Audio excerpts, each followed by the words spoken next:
I got my hands on the new Nike Metcon 7s, Nike's crossfitting, squatting, deadlifting, you name it all-rounder. And I'm going to share with you my thoughts. What's new, do they live up to the hype, and are they worth upgrading to? Stay tuned to find out.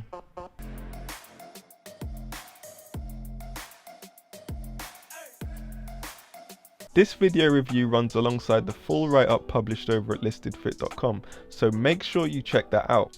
Link to the full write-up will be in the description. So here we are reviewing another pair of Metcons. Now, I'm a harsh critic when it comes to new trainers. I get comfortable in my old pairs and do not always like the frequency of these upgrades. A new release every year is a bit overkill, and this frequency can encourage companies to not really change much with their shoe and just give you a bunch of gimmicks that don't really change the feel or effectiveness of the shoe. So what you're going to get is an opinion based on actually using the shoes from someone who's worn the previous Metcon 6s and several other shoes from the Metcon series. Now, to be honest, I wasn't a big fan of the overall design to begin with.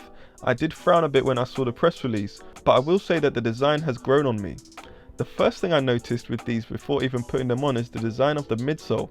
These look a little thicker and there seems to be a lot going on there. They have an extended rope guard. This is probably the biggest I've seen on a Metcon, and it definitely somewhat overtakes the design. It's quite striking to see. Wearing them, they were very comfortable. Like other Metcons, they feel hard wearing. They did feel a bit roomier than the previous Metcons did, so I'm wondering if a half size smaller might be a better fit for me. Now, while performing squats and lunges, which are currently a big part of my training, I would say the width of the sole feels great. If you saw one of my previous videos of the Savaleos versus the Romaleos, one thing you remember me noting is that how the width of the sole makes a big difference when it comes to squats. It makes squats feel a lot better.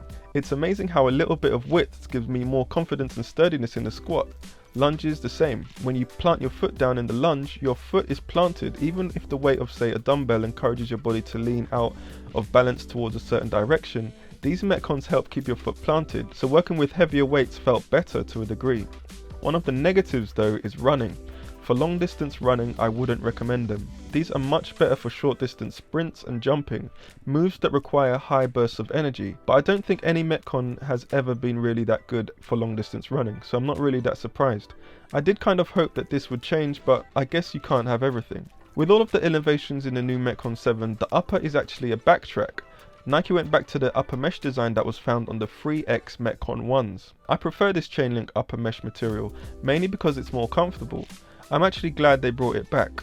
Another good thing I noticed is that they have Nike React foam in the midsole, which makes cushioning great. Landing from box jumps was comfortable and speed rope was cool too. A great addition that I was skeptical about at first. I thought them adding React foam to the midsole would be a bit of a gimmick, but it actually works really well. Now the question is this, are the Metcon 7s the best Metcons yet? Now that would be a bold statement, but they could actually be close. Nike have moved away from the very basic stripped down Metcon, and they seem to be listening and responding more to customers. Changes in the sole and cushioning have led to this year's redesign, and I think they've done quite a good job. The danger is adding too much to the sole and it risking feeling like a normal pair of soft and squidgy Nike Air Maxes. So Nike have to be very careful that they don't do too much and make sure that the changes they do make are actually functional and not just useless gimmicks, because I hate useless gimmicks. It's one of my pet peeves. Are these the perfect trainers for CrossFit? That's a good question. I would say that they're not, and you won't find the perfect shoes for CrossFit because everyone is so different. But these 7s are actually a very strong attempt from Nike. With the additions like the now built-in Hyperlift sole and the overall improved comfort, they do really make a strong attempt. Having worn them and experienced them, these are a good choice, and for me they're actually quite a bit better than the Metcon 6s. I'm really impressed. They do a lot of things well, and I would say they are worth upgrading to from the 6s. These pack way more of a punch than the 6s did for me. So there you have it. That was my quick review of the Nike Metcon 7s. Have you tried them out yourself, and what did you think of them? Let me know in the comments below. Also, let me know what shoes you work out in and what shoes you want me to try out next. Don't forget to like, share and subscribe. Thank you for watching, and I'll see you on the next one.